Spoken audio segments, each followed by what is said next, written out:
is Asinine Radio. This is the weekly music podcast where every week we get into different band, different artists, and we listen to all their records. We rank them from worst to best. We get into our biggest banger, biggest stinker from each of them as well, and we try to have a good time doing it. This week we are in Pop Disaster season, where we're doing all the bands from the Pop Disaster tour from 2001, right? 2001? Yeah. 2002. It was 2002. Yeah, 2002. So yeah, that's what we're doing. Doing Saves the Day this week. They have 9 records. So like I said, yeah, we listened to all 9 of them, and we're going to give our rankings, and we're going to try to have a good time doing it. So here we go. What is the worst Saves the Day record? Go. I'm not a huge fan of these guys. I like two albums a lot, but other than that, like I don't. It's like us doing this doesn't mean like a whole lot. I don't have any nostalgia for most of these. So like my least favorite is just Daybreak, the third part of their so-called trilogy, with this being like the acceptance part of the concept. But I saw them on tour for 2 of their albums too, and this was the second album that I saw them on tour for, and they played with Bayside and I Am the Avalanche. I didn't even stay for the whole set. Didn't even stay. I left. We left. I've heard that about this band. You've had to have noticed, dude. You had to have noticed that even though he was nasally on Through Being Cool and Stay What You Are, by this time, man, he was on a different level of nasally. Like he was so fucking terrible, and live was just absolutely awful. And I couldn't do it. And like Renee didn't care. I think Angel went with us, and like nobody else cared, so we all left. But yeah, this album's kind of boring. He sounds a lot like Billy Corgan too on this record. Just doesn't have that kind of like little like rasp, like guttural rasp in him. But he definitely sounds like Billy Corgan. Anyway, Chameleon, that was my favorite song, I guess.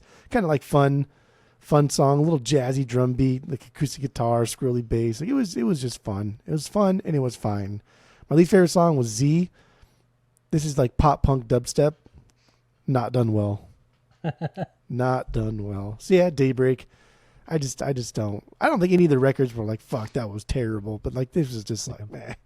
All right, it's your number 9. And also the reason why we're doing Saves the Day is because somebody listens to the podcast, not Skip, somebody else. We don't even know. We've never even met him. He just reached out to us a while back, maybe a few weeks ago, saying, "Oh, can you please do Saves the Day?" Likes the band a lot, and that's what. I feel like he said this. This is like the second time someone has asked him to Save the Day. So someone else wanted us to do Save the Day. Yeah, it was somebody else. That's crazy. Yeah. So yeah, that's why we're doing it this week, and then we just decided, why don't we just make it a season, Pop Disaster season, because Saves the Day we're on the Pop Disaster tour for a part of the tour, I should say. So yeah, that's why we're doing it. But anyway, my number 9 is Under the Boards. So this is the second album of the trilogy. Yeah, the trilogy, and yeah, I think this one was it was kind of boring. There was a lot of emo stuff on here. It lacked a lot of energy, especially from the first album of the trilogy. It was a little bit boring. Damn, I was looking at the wrong notes too for something else. Good. I mean, it's gonna probably sound the same anyway. No, I was looking at my Michael Jackson notes, because we were going to do Michael Jackson a few weeks ago. Thanks. You call Michael Jackson boring? Wow. Well, no, I was reading something else. I was like, why did I put that this album came out in 1972? Because it didn't come out in 1972. But anyway, who cares? This is just like I said, a bit slower, a bit more emo, and just I thought it was just kind of boring. Nothing, like you said, I agree with what you said in that nothing they've done is bad. Like it's all just okay, good. Some of it's pretty cool, but nothing's perfect. Nothing's bad. So I honestly enjoyed my listen through today, because I listened to all these records today, actually. Kind of close, dude. Well, I listened to the first 2 records last week, and then I was at your house for 4 days, and then I've just been busy with work. And then now, so I just didn't have time. So I ended up re-listening to the first 2. You had time to listen to the Tom DeLonge podcast, so that's fine. On the way home, yeah. I'm not going to listen to Saves the Day when I'm in the middle of fucking nowhere. I want to enjoy myself. Okay. But anyway, yeah, this record, it's fine. There's nothing really bad about it, but it's boring. And Banger, Get Fucked Up, solid power pop song, killer bass line. Stinker is Stay, acoustic. It's just acoustic and very, very whiny. But that's Chris Conley. So what are you gonna do? So what do you got for number 8? Number 8, Under the Board, 6th record. Like you said, second part of the trilogy. It's supposed to represent remorse and self-reflection. Mm-hmm. But I hate to like harp on his vocals so much, but like they're so fucking bad, dude. And like I don't even mind whiny, nasally vocals, but he made like a deliberate attempt to get more and more whiny and more nasally without backing it up with like strong, like Chris Carrabba hooks or any kind of. There's nothing endearing about him this nasally, and it's just I find this boring. I find him boring. I find his vocals boring.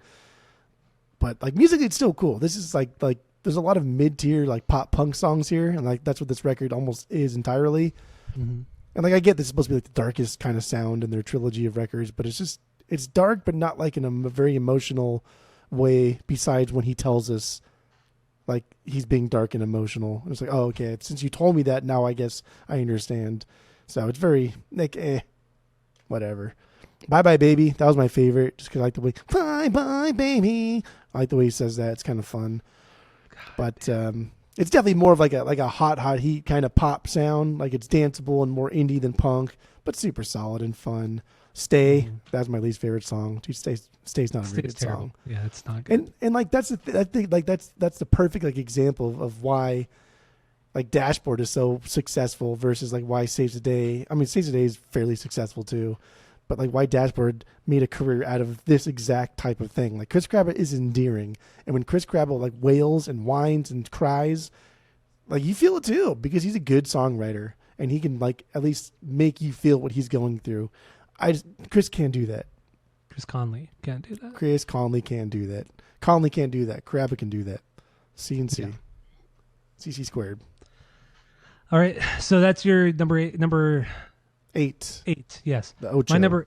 My number 8 is 9. Their last record that they put out, 9th record, 2018. That's when it came out. This is a very pop punk record, but with a lot of kind of theater kid stylings to it. Very much in the vein of like later Green Day and especially My Chemical Romance. Hear a ton of My Chemical Romance on this one. I wouldn't say it's bad. It's just it has those elements. It's just not done as over the top as let's say My Chemical Romance. But in the end it's kind of goofy, but I enjoyed it for the most part. The last song on here is 29 minutes long. Yeah.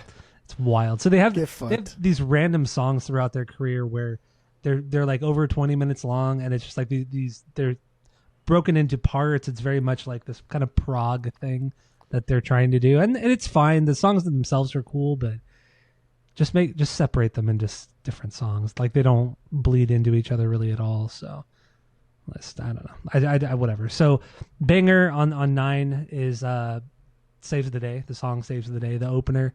Great pop punk, very Green Day, late 90s pop skate punk kind of feel to it. I do like this. I playlisted this one on my best of Saves the Day, not on my main playlist, but on the best of Saves the Day.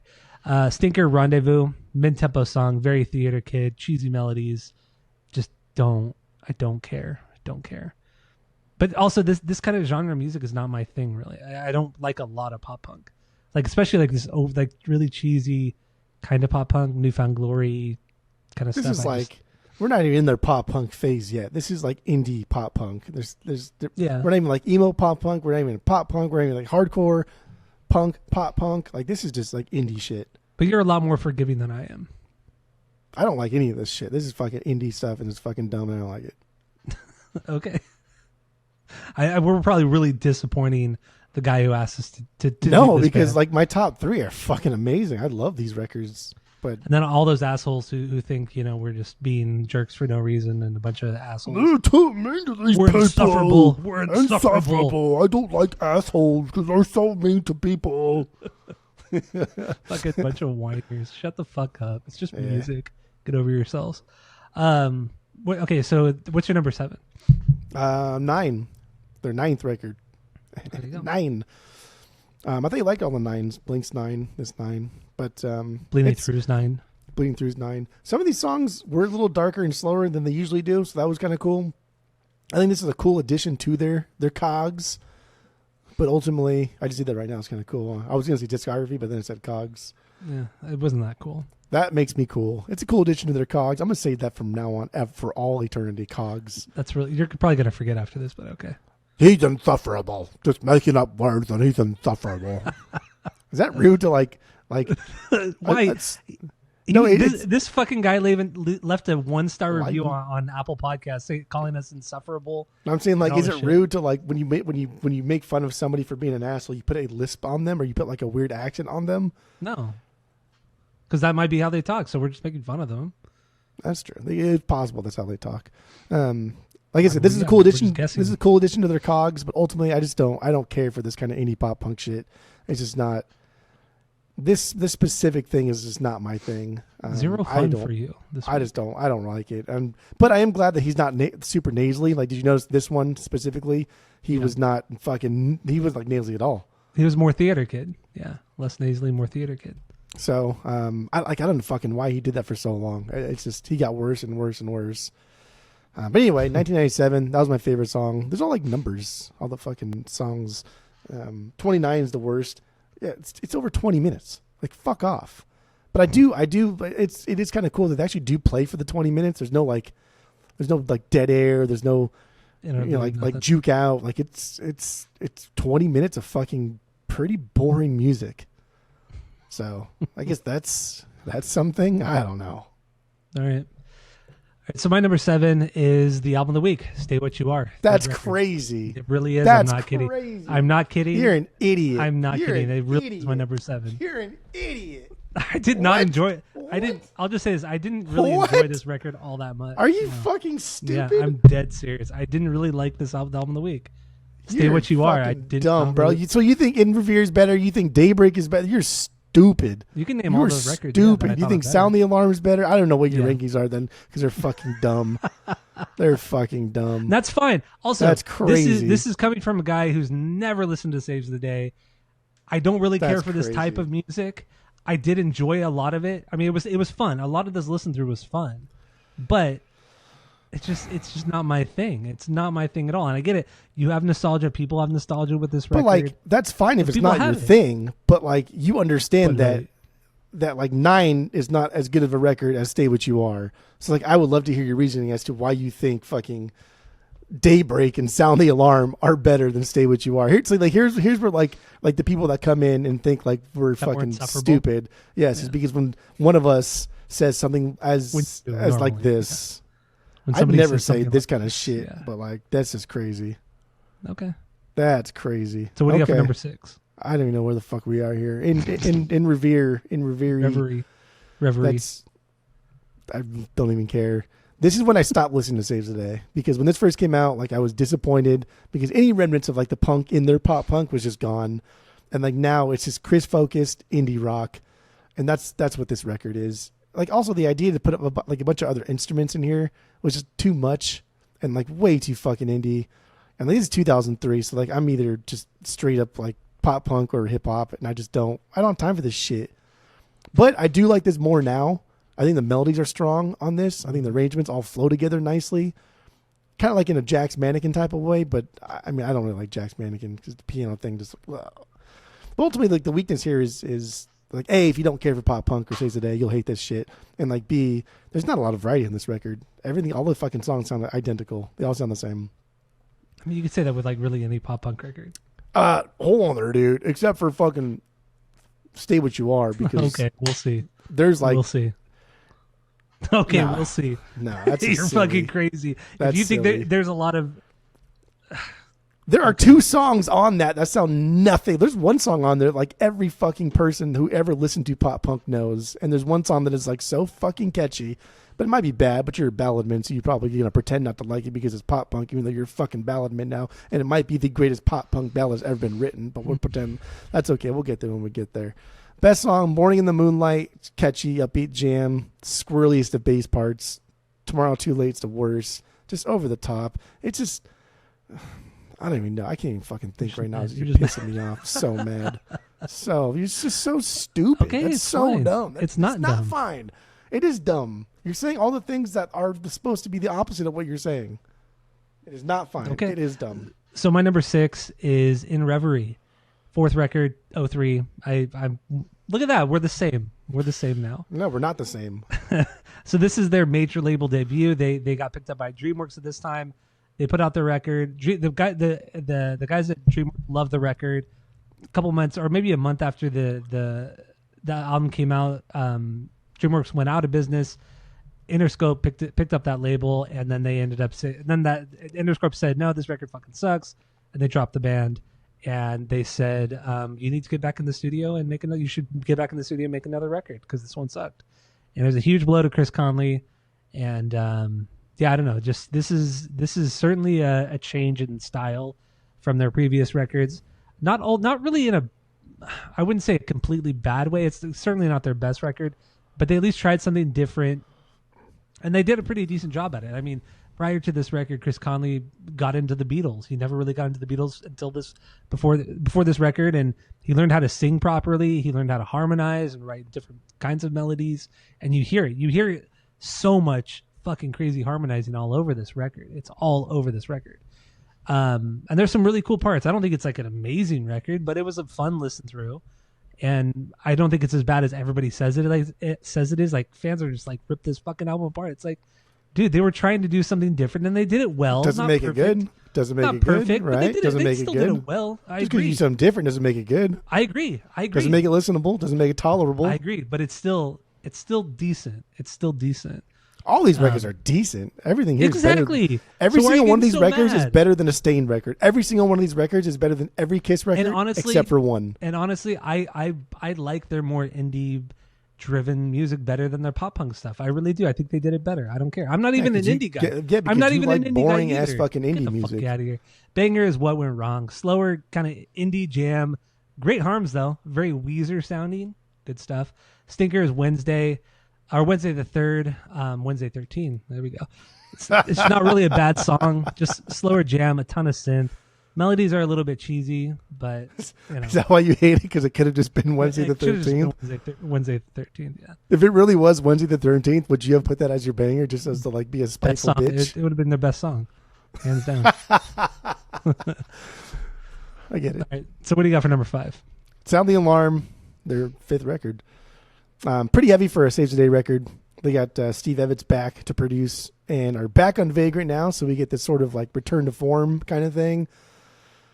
But again, man, Chris's vocals, and this is like where it first starts to really, really take hold, because in Reverie, it's more indie, and so like his nasally thing like makes sense.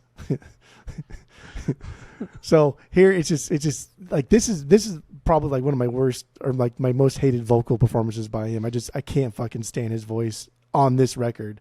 After this, it kind of matches like the album or like the instrumental parts, but on this it's fucking too annoying. But there's so many songs here that could have been playlistable if Chris like wasn't so over the top. There's a lot of shit here that are so fucking catchy, that are so good, but damn, he ruined it. But it still deserves to be high here because they are really good songs. He's just fucking an obnoxious prick. I don't know if he's a prick or not. Well, I do kind of know he was a prick at some point, but whatever. Dying Day, that was my favorite song. I thought it was super fucking catchy. Didn't playlist it though because he's annoying. Say You'll Never Leave. This song's really great. It's heavy, has a great riff, it's fast. But damn, dude, Chris is unlistenable on this song. Can't even do it. But this could have been like one of their best songs. All right. Is that all you got for that one? That's all I got, kid. Number 5 for me is Daybreak, 7th record from 2011. How the fuck you explain to me how you fucking think this is better than Stay Where You Are? A third part of the trilogy. The theme of this album is acceptance, whatever. It's slower, but it also has some very, very heavy moments at times. I hear a shit ton of Weezer. I hear a lot of Coheed and Cambria on this record as well, and the vocal, a lot of the guitar as well. I hear both bands in that. This is the whole album features new band members outside of Chris Conley, and I believe the drummer on this record only played on this record as well. Dude, and there's some cool moments on here too. Anybody in this band except for Chris. Oh my god, dude! I'm just trying to change it up a bit. I'm just trying to say things because like A, there's not a lot to say about this band, and B, there isn't. Say stupid shit already. I still think this is an entertaining record. It was fun. I had no real issue with this record, except for the song Oh. That song sucked. It was a slower kind of jam, acoustic with the full band. Not my thing. I think that shit's super cheesy as fuck. Banger, Daybreak, the opener. It's 10 minutes long. I get it. It's the prog song on the record. But it kind of goes places, and there's no like dead air like you mentioned earlier. Like they play through the whole fucking song. There's some cool like a lot of Weezer on this particular song, but there's like there's a part of the song like a good 2 minutes where they kind of break it down, slow down, a lot of acoustic guitar, but some cool guitar leads as well. I thought it was a cool song. Honestly, I thought it was a cool song. But and it's a good indie pop record. It's a good indie pop record, and I think they do that better than pop punk. I really do. I think they do it better than pop punk. So, and I'm also not a fan of pop punk really that much, except Blink's one of my favorite bands. But anyway, and Green Day too. So that's what I got. Number 5 is Daybreak. What do you got for number 4? So all you like is pop punk. Okay, number 4 Saves the Day. Their 8th record, self-titled. Usually, like when bands are doing like a self-titled thing, it kind of indicates that they're going like back to basics, going return to form of what everybody wants them to sound like, and they really do that on this record. It's fun, it's bouncy, also has some complex songs, for a band of this stature. Like they've gone through so many changes up until now. Like I mean, but like if we're talking about lineups and stuff, like this lineup did a good job. I think they only did 2 albums from this lineup, but like who gives a fuck because they've had so many people come in and out of this band, and they do like one record at one point, they'll do like 2 at another point, and then Chris writes all these songs anyways. And no gives a fuck anyway. This is fine. It's a fine record. My favorite song was The In Between. I think that was a great song. But like, dude, first of all, he sounds like a shittier Claudio from Coheed. And he just sounds like a girl. Like you just sound stupid, dude. Like you sound dumb. I don't like how you are singing this song. Like, you just sound stupid. You sound ugh. This is why I hate Wednesday, is because he sings like that. It's fucking dumb. Who's Wednesday 13? Wednesday Addams. There's only 2 Wednesdays that anybody knows in the fucking course of the planet. Okay, settle down. Hey. Settle down. And that's why you can't hear Wednesday when he's talking like live, because he can't like. Oh, the show that you went to? Yeah, because he can't like talk loudly while doing that stupid fucking childish voice. But that's cool. That's his shtick. Like Saves the Day doesn't have a shtick, and he still sounds like this, like an asshole. The In Between's a good song, man. But then and it goes like, dun, dun, dun, dun, dun, dun, and he goes. That's what he fucking sounds like. It's crazy that you've had a bigger issue with his vocals than I did. I hate his vocals. I didn't have that big of an issue with his vocals. Dude, I left halfway through their set when I saw him live. Gone. Seeing them live is different, but I'm talking about on the records. I didn't have that much of an issue with his vocals. I mean, they're not ideal or my favorite, but it's because you like stupid fucking shtick vocalists. Like your favorite vocalist is Wednesday 13, who's a stupid shtick vocalist. He's not. Like that's what you like. He's not. Not. I don't make the rules, dude. Well, it's true. I do. Sometimes. So my number 4. Are you good with this? Are you good? Yeah. I don't know what I'm saying sometimes.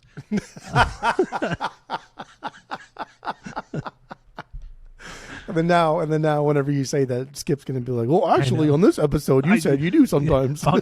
On this episode, on this timestamp, this is what you said. But he won't be and never mind. I'm not. Fuck it. I'm not. Cheeky fucking biscuit.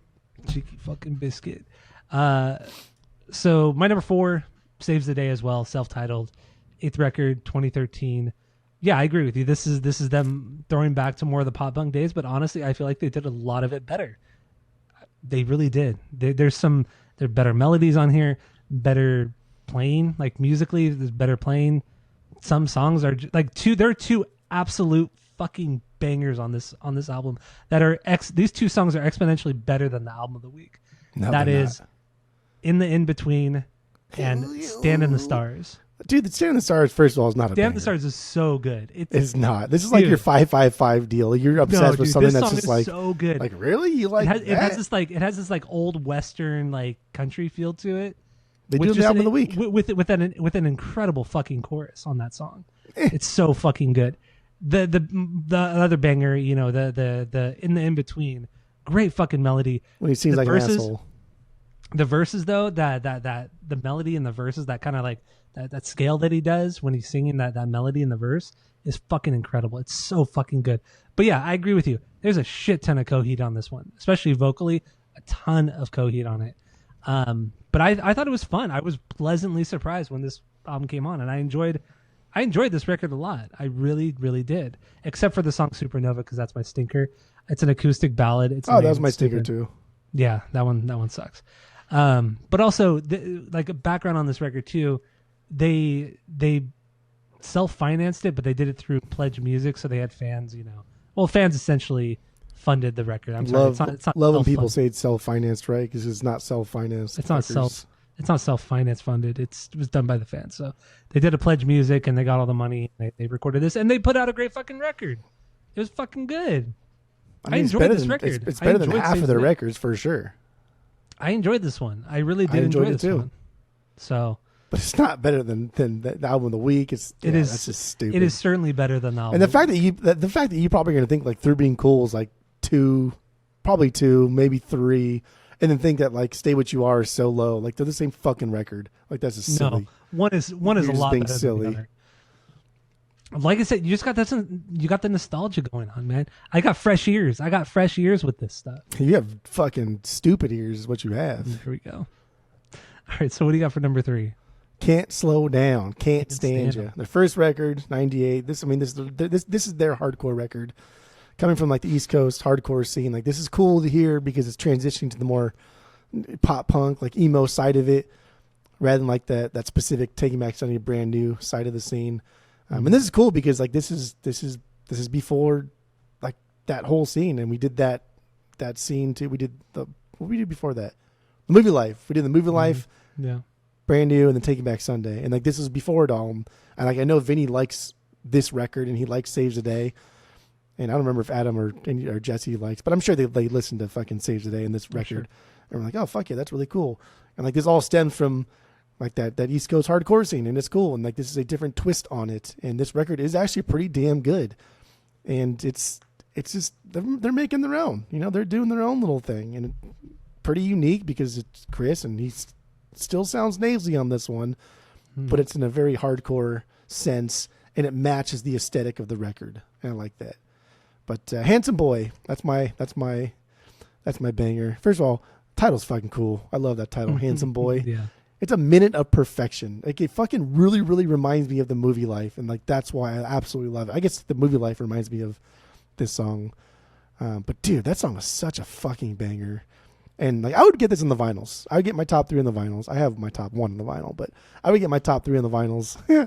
So I guess like my only like complaint about this, 3 Miles Down is my stinker. It's the kind of acoustic song, but it's the most nasally of Chris singing. But like we just get more into that later on in the next 2 records, which, yeah, I'll get there in a minute. So go ahead. Okay. Go ahead. All right. My number 3 is what is this? What? Through Being Cool, second record from '99. What? What are you shaking your head for? What first of all, you're a predictable little fucking duck. Okay. Like just the same fucking. Can't Slow Down is gonna be my number 1. You're fucking putting number 2 real quick. So go ahead and fucking do that. But like, dude, come on, bro. Come on. It's a good record. It's a good record. I enjoyed this. Hell. Yeah, Through Being Cool for sure is top 3, but it should be top 2. Well, it's not. It's number 3. So yeah, these guys were young. They were all attending NYU at the time. They recorded this record in 11 days, super fucking quick. The Brian Newman, the drummer, had like a fucking mental breakdown because it was just, the whole process was too intense. That 11 days was too intense. But I mean, this is just, it's good. It's good, solid pop punk. It has that, the edge of hardcore from the first record. Like it's a good combination it's a good transition record. Let's just say it's a good transition record between the 2 albums, the first and third record, which because of the album of the week, the third record is just straight up fucking pop punk. And that's it. That's all. Like there's no depth to it at all. Okay, we'll see there, dude. Hold on there, dude. True, dude. But Through Being Cool, this is just a good, solid output from the band. I really enjoyed it. I'd probably get this on vinyl. Honestly, I might get my top 4 on vinyl. If they were cheap enough, like if There they were we like go. between They were 15 $5 or a Of course, if nickel. they were $5. If they were like between 15 and If 20 Primus bucks. tickets were $6, I'd go to it. God, here we go. If they're between like 15 and 20 bucks, I'd pick them up. Switch games are Which too is expensive. 15 to $20 is sensible. A lot of records sell for that. Dude, you think like we fuck live in outta like here. 1995? Like what year do you think this is? Oh, get the fuck out of here. You're the cheapest What- motherfucker what are when you it comes to talking vinyl. about? Get the fuck out of here. Because I work at a store. Prior to you working to a store, you would not buy a record that was more than $20. Get the fuck out of here. Yeah, but then I buy an Go home. 85-inch Get the fuck outta TV. here. Like, then I buy a foosball table or a Yeah, pool 'cause table or a stupid. golf cart or 'Cause an you're RC car. You're dumb. Please. Through being cool though. No, it's a good record. Like I really don't have that many bad things to say about it. It's a killer It's record. it's clear. It's a really good record. It's of its time, but that's what gives it a lot of its charm. I really really do like this record. It's cool. It's a solid record. Also, it's fucking wild. The record. I think it was the record release show. Let me double check. Yeah. Triple check. The record release show for this record, they played with Get Up Kids at the Drive-In in Midtown. That's fucking insane. That was the record release show. That with sounds those- about right. Yeah. These 4 bands. I mean, this is like right before At the Drive-In fucking blew up. Probably like a month before At the Drive-In blew up.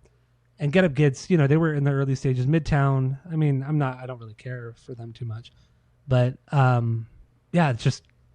Can you fucking imagine that?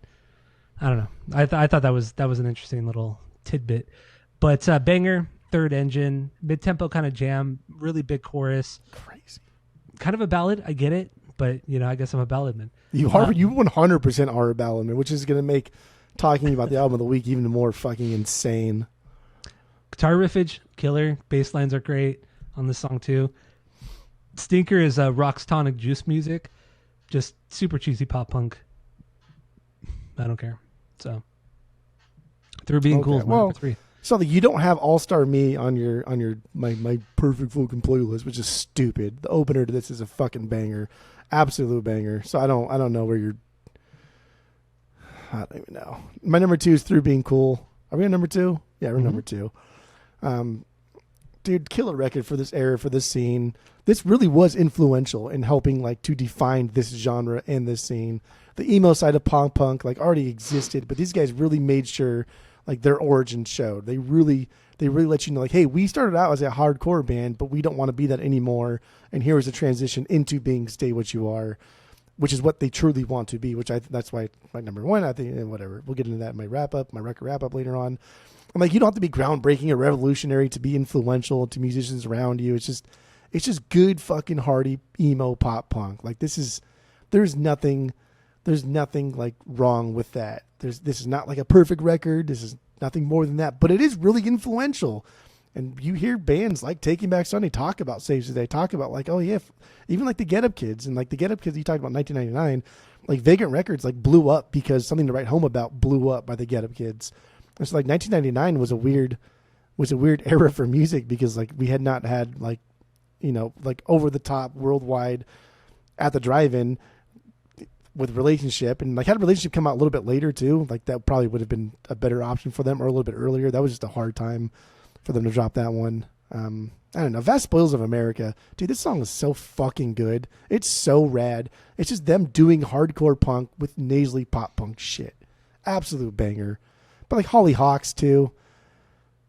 It's fine. I don't hate this song. The only reason I put it here is because I don't like the background harms. I think they're too much. We don't need them. We don't need them here. I think they hurt rather than help.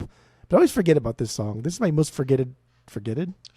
Yeah, Forgotten. The most forgetted song. This is my most forgetted song on Through Being Cool. Most forgetted song. I forgetted this one the most.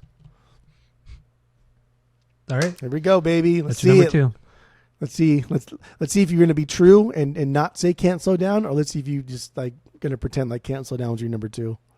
My number 2, Sound the Alarm. That's what I thought. 5th record Can't Slow from Down to be 2006. number 1, of course. Would you rather me had said Sound the Alarm? You would have. You would have. You were done either way. You were done either way. Had I said You Sound were the Alarm done. was my number 1, you would have had the biggest fucking meltdown in the world.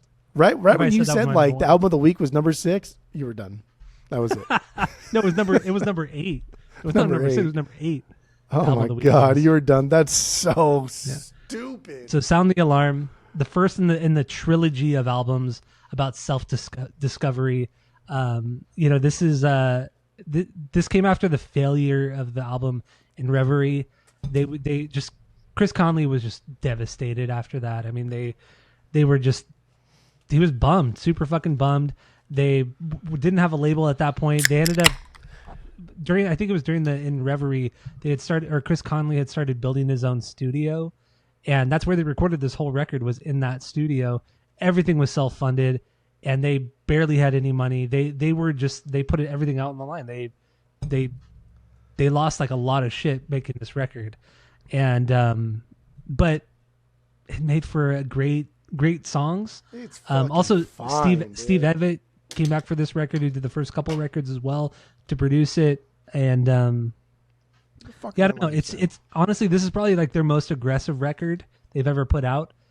There's some like truly kind of hardcore moments on this record. Like, it's dark. Yeah, the end. That's my banger. This is a super punk song, super snotty vocals, killer fucking bass line. The halftime bridge is fucking rad. It kind of drops into a pop punk thing in the bridge, but it still keeps that aggressiveness to it. I think this is just a great record all around. And honestly, I would get this record. I would definitely get this record. This is a cool album, man. Sound the Alarm is cool. I get it. It doesn't sound like any of their other records, but that's what I like about it, because I don't really like pop punk that much. But it does sound like all their other records. But it doesn't, though, because it has a bite to it. It has a little bit of aggressiveness. No, it doesn't. Yes, it does. It doesn't at all. Sound the Alarm does. This is not as heavy as 9. What are you talking about? This is not as heavy as 9. It's heavier than 9. This is not as fast or as aggressive as their first record. But there's a nice blend. It's a good blend of their most aggressive stuff and their pop punk stuff. It's a great fucking blend of it. But in that, they've also put out some of their most aggressive stuff on this record as well. It's fucking fantastic. It's a great record. Nah. It's a great. I enjoyed this one. They do aggressive stuff on all their records. You're picking this one out for no fucking reason. They do some aggressive records, but this one was the only one that really caught my ear and made me think, wow, this would be cool. This is like when we did Census Fail years ago, and we listened to those two records where the two guitarists were those were the only two albums they ever played on, and those two records were their best records, like Renacer and forgot the other one. But anyway, yeah, it just. I think whenever you listen to music, if there's a song that all of a sudden just has like even a moment of a breakdown or even a moment of like a thrash riff, from now, like that entire record is now great, because that one teeny tiny part, even though the rest of the record could suck, but that one little fucking part, because dude, that's silly. Sound the Alarm is not their heaviest. It's not their heaviest. 9 was darker. 9 was darker than this one. 9 was heavier. It's one thing to be darker and no. It's one thing to be darker and more emo, but just the overall feel and just the tone of this record was just different. But this is the first time you hear Chris be fucking so annoying vocally. But once again, I didn't think his vocals were that annoying on record. That's crazy. Once again, I've never seen him live, so I think you still have this thing in your brain where just because you've seen them live and they were terrible, that's just spoiled. But I saw him twice before that, and I fucking loved him. And okay, but for the record, I saw him for the tour when they released this one. The one time spoiled your entire because I stopped listening to them after In Reverie because he sings annoying, and that's when I stopped listening to them, and I only went to that show because I Am the Avalanche and Bass I was playing. I was like, let's stay for Saves a Day, because I used to like them. It's like, nope, I still fucking hate them. So I've been disliking this band since like 2003. Okay, buddy boy, fine. Don't just say one thing. Okay, buddy boy. But once again, you have this nostalgia for their first 3 records, specifically the album of the week. So anything for anything that doesn't sound like the album of the week, it's all stupid. They're dumb. They don't know how to do anything. Chris Conley's a fucking shit singer. He's too whiny. Get the fuck out of here. You fucking listen to Tom DeLonge. Get the fuck out of here with your whiny No, shit. I like him being whiny. I think he's a perfect amount of whine. And I love Dashboard. I'm making fun of you because I don't think I think you just listen to all, maybe like you did like the thing here where you listen to all of them in the one day and like they just kind of like blended together and you couldn't like really pick them apart. Because that's silly boy to say. That's silly boy to say that like Sound the Alarm is the heaviest thing they've ever done. Like, no, dude. Every record has like heavy parts to it. Every record, like even like I said, 9 is like their darkest record. There were heavy parts to that. Like that's a silly boy talk. So I would normally agree with you. I would normally agree with you. Yeah, listening to so many records in one day. I even said like you're already on be the a little second to much. last. Remember I said that to you today? No, you did. But that's what I was pleasantly surprised about when I listened to these records today. That there was enough from each record that I was able to differentiate them from. You know what I mean? I didn't even say that right. But there was enough there in each record. There was enough there in each record where I was able to really kind of understand how each one sits in their discography and pick out what I like and don't like about each record. Like it wasn't like when we did Bad Religion. Bad Religion are a great fucking band, but we all know so many of their records sound very similar to each other. So some of it just blends together. You know, AFI, one of my favorite bands. Very proud of you when you listen to that record. The second half of that record could be gone from the record. Nobody needs it. And what about Kiss? Kiss, the same way too, man. But also with Kiss, I was listening to, you and I were both listening to like 7 records a day from Kiss. So listening to 7 new records from Saves the Day today is not that crazy. It's not that crazy of a concept. We do this all the fucking time. I hate Kiss. Kiss are terrible for the most part. Some good guitar players here and there, but not very good. Anyway, Sound the Alarm. Stinker is Shattered. Kind of a mid-tempo post-hardcore thing. Almost like they were trying to do a little bit of a Fugazi thing. Still kind of cool, but my stinker on the record. So, Sound the Alarm, my number 2.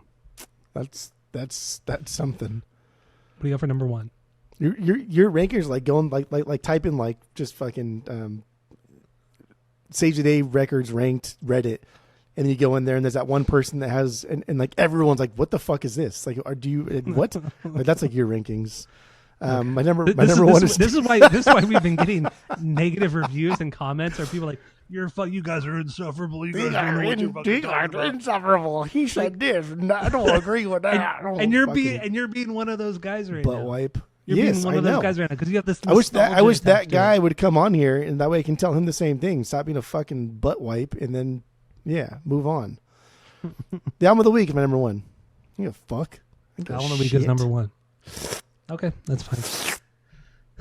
You okay over there? Yeah, it's fucking limey ass beer right here. I go fuck. All right, my number 1 is lime, like a real lime, not a slang for what is that? Germans or British people? I think limey's a British person thing. So my number 1 is Can't Slow Down, first record from '98. These guys were in high school. They were in high school, senior year of high school. They recorded this whole record on their winter break from in when they were seniors in high school. Come on, man, that's fucking cool. It is cool. Just the whole story and the lore of that is cool. Yeah. And this record is a good good punk record with some pop thrown in there. Like, just, it's not a pop punk record, but there's some great fucking melodies all throughout this. It's fast, it's fun, it's catchy. It's a good record. I would get this on vinyl. This is cool, man. This is a cool record. I don't think it's like one of the greatest records ever made, but it's a cool record. It certainly is a cool record. I enjoyed this one a lot. I'm looking at your. Oh, you put okay. So Handsome Boy, you're deciding is going to be your banger. Yeah, Handsome Boy is my banger. Good Stop and goes. Tempo changes at the drop of a hat. Some good gang vocals on this one too. Great fucking song. I really like this one. Yeah, I made it on my playlist. I don't care.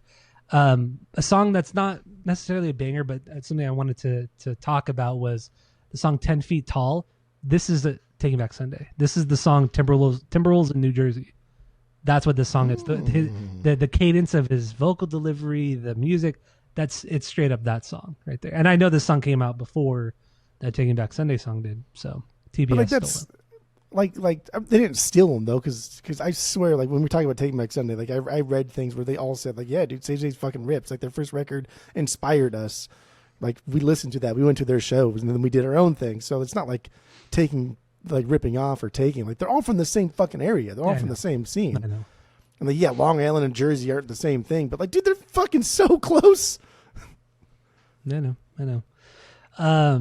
So anyway, yeah. I think this is it's a good punk record. It's a good short punk record. I think it's like 31 minutes long. It's good. I enjoyed this one. Stinker, 3 Miles Down, the all acoustic track. It's not really that bad, but it's just cheesy as hell. But whatever. That was my kind of stinker too. Yeah. So have you heard that song by Afrojack called 10 Feet Tall? I'm sure you have. Maybe, probably. I mean, I know of Afrojack, and I know I've heard some of his songs, but it better be on your playlist. That song's so fucking good. On what playlist? The Afrojack song? No, on whatever your party playlist that you have, where you add like all the the Black pop, Eyed Peas stuff. Yeah, my pop playlist. To that, my pop playlist is like perfect. there's some holes. You but know it's good. You know it's not. fucking There's good. there's like sometimes you like an artist and like boom, you get too much of them down there, which I get. We get a little excited. But yeah, you should. I'm gonna look at your playlist right now. Anyway, I'm good. I'm done. I'm done with Can't Slow Down. That's my number one. So yeah, go listen to the main episode. We get into what's the album of the week? I forgot. I always forget the name of it. Stay What You Are. Stay What You Are. That's what we're getting into. Pop disaster season on the podcast. So thank you all for listening. Go to Spotify, Apple Podcasts. Give us 5 stars if you're watching on YouTube. Smash that subscribe button, and that's it. That's all. I had nothing.